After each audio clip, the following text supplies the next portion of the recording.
In this problem, we're going to use the trapezoidal rule to approximate the integral of natural log of the quantity x cubed plus 2, and the limits of integration are from 4 to 6.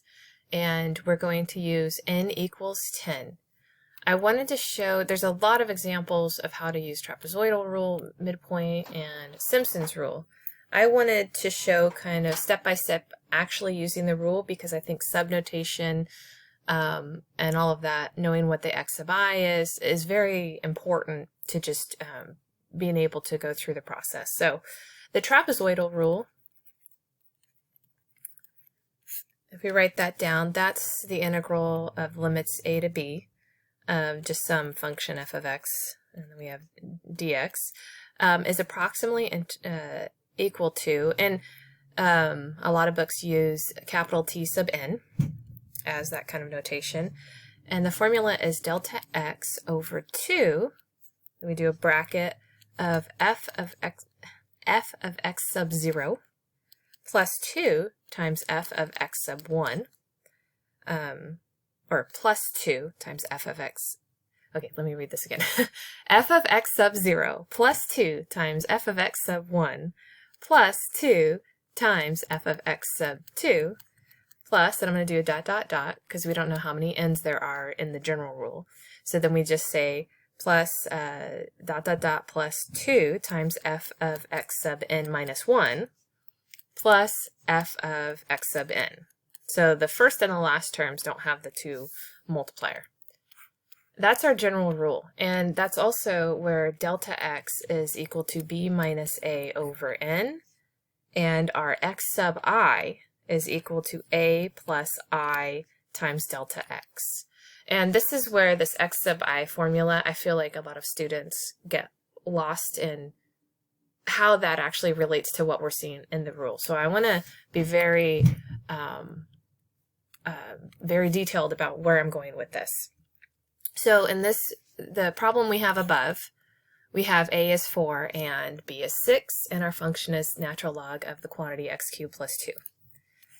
So I'm going to use all that. So my delta x is going to be equal to 6 minus 4, and the n I was given was 10, so that's over 10, which is 2/5, or 2/10, which could be reduced to 1/5. Now this piece, the x sub I equals a plus I times delta x, I'm going to start, my rule starts at x sub 0, so I want to find x sub 0. That means the I inside that little formula, the I times delta x, that I is going to be 0. And my a is that bottom limit of integration, that starting point of the interval, so that's 4. And so a is 4, and then plus the I was 0, and my delta x already calculated was 1/5. And so 4 plus 0 times 1/5 is just 4. X sub 1 is going to be equal to that same a, 4, plus, but now I is 1, my subnotation is 1, so now my I is 1, times this 1/5 again, the delta x. So what I'm doing over here on the side, a lot of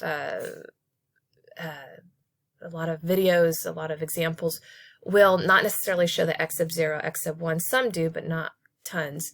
They'll just jump right to the, oh, it's 4, and then the next thing, and jump.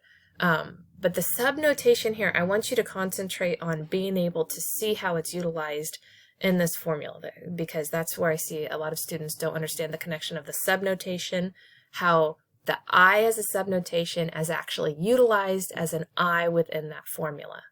Okay, so 4 plus 1/5. Something that's kind of nice to note here is 4 is actually equal to 20/5, right? 20 over 5 is the same as 4. So if I add 1/5 to 20/5, that's 21/5.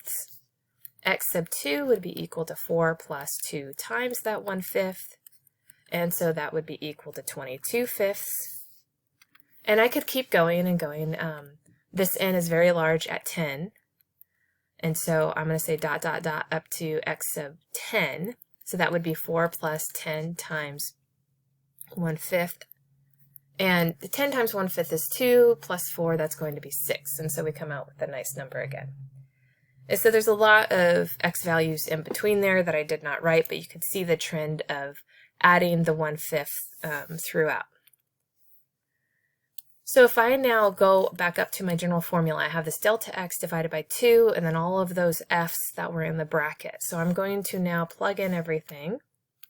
And I have, so delta x over 2 is, so my t sub 10 would be equal to 1/5 divided by 2 times and I'm going to write this out in terms of the f's, again showing each and every step. So f of 4 plus 2 times f of 21/5, because that was x sub 1, plus 2 times f of 22/5, because that was x sub 2, plus dot, dot, dot, and then it would be 2 times, I didn't calculate x sub 9, but if we just look at the trend, because 6 is the same as 30/5, then x sub 9 would be 29/5, and so my second to last term is 2 times f of 29/5, plus my last term is just f of 6. So remember, the first and last term don't have the 2 multiplier.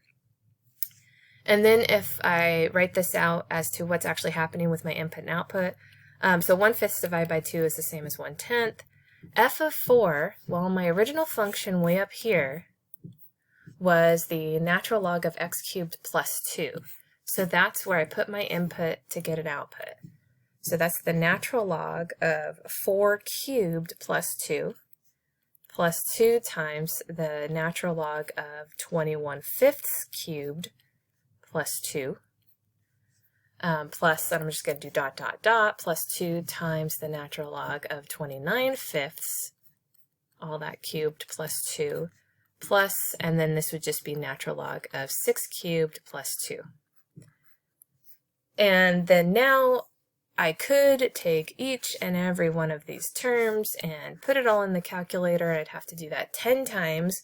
There's shortcut ways to do on the calculator, which are shown online. I actually want to show you how you can do this on any kind of spreadsheet software.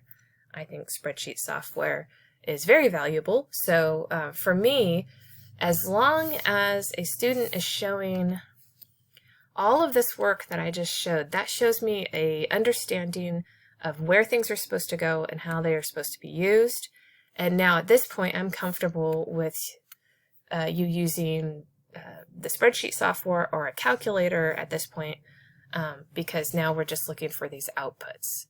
And so we're going to go to, I'm going to use Google Sheets just because that's what I have available to me. Okay, I'm on Google Sheets. You could use Excel or any other spreadsheet software that you have. But let's do this using input and outputs. Again, you could use your calculator. I just wanted to show you another way to do this efficiently. So I wrote my function here. This is just in text. F of x equals natural log of x cubed plus 2. Now the x's, remember my limit started at 4, so I'm going to start with my 4.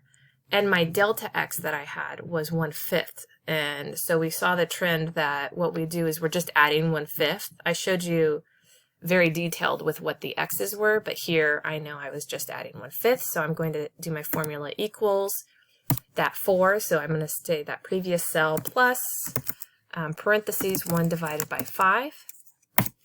And that gets me next value. And then I'm going to copy that formula down until I get to 6, because that was my upper limit for the integral. And then I could just count to make sure, do I have, is it the 10? So I'm trying to show this over here. Okay. I don't think these actually count. No, they just show. Excel will actually count. But if you count these 1, 2, 3, 4, 5, 6, 7, 8, 9, 10. So, well, starting at 4 and then 1, 2, 3, 4, 5, 6, 7, 8, 9, 10, because 4 was x sub 0. So technically we have 11. So that's good. And because n was equal to 10. Now f of x will be, I'm going to take that input and put it in that natural log x cubed plus 2. So that's equals ln parentheses, my x is the 4. So that cell next to it, to the power of 3 plus 2, close parentheses, and it'll autofill it for me. I don't have to copy it. So I get all of these values, which if I expand this out, it'll get me, well, I guess it's rounding to some decimal values, but I could make it show more decimals if I wanted to. The coefficients that I have for my trapezoidal rule is 1, and then it's a bunch of 2s, so I'm going to copy the 2s for all the middle terms, and then a 1 on the final term.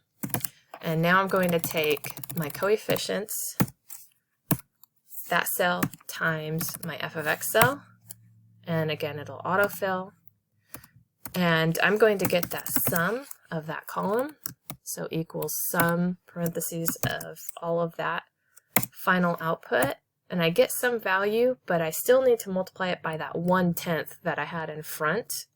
So I'm going to say equals that value times parentheses 1 divided by 10, and then I get my decimal approximation, and the book likes it to 6 decimal places.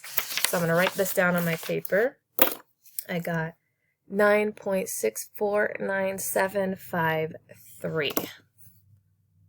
So I'm going back to my paper here and writing down my trapezoidal rule with n equals 10 is 9.649753. And then now I have my trapezoidal rule, and I figured it out using the Google Sheets.